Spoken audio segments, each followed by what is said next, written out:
Hello everyone, welcome to my mini Gujarati blog. તો આજનો Sunday દિવસ છે એટલે સવારમાં ગાંઠિયા જલેબી લેવા હું વહી ગઈ હતી સવારના પોરમાં। અને તમે જોઈ શકો છો કે મેં કેવી સુંદર મજાની મારી પ્લેટ સજાવી છે અને નાસ્તો કર્યો હતો જલેબી, ગાંઠિયા, સંભારો અને ચા।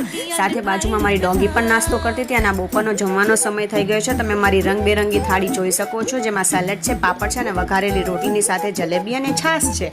ત્યારબાદ અમે સાંજના ટાઈમે વયા ગયા હતા રિલાયન્સ સ્માર્ટ, જેમાં મારે મંથલી ગ્રોસરી શોપિંગ કરવાની હતી। તો બહુ જ ભીડ હતી। એક તો સન્ડે હતો, પ્લસ સન્ડેની સાથે સાથે તમે જોઈ શકો છો કે લાઇનમાં પણ મારે કમસે કમ 1 કલાક લગી ઊભું રહેવું પડ્યું હતું। તમે અહીંયા મારી ગ્રોસરીનો હોલ જોઈ શકો છો। અહીંયા મેં બધી વસ્તુ શેર કરી છે। હા, કદાચ આમાં થોડી ઘણી વસ્તુ નહીં હોય, જેમ કે નાવાનો સાબુ છે, રોજનો લોટ છે, દાળ છે, ચોખા છે, એવું બધું ઘણી બધી વસ્તુ હતી, પણ હું આમાં શેર નથી કરી શકી કેમ કે મેં ડબ્બામાં તે ગોઠવી દીધી હતી। ત્યારબાદ રાત્રે બે પ્લેટ પાણીપુરી ખાઈને અમે ઘરે આવી ગયા હતા। Thank you.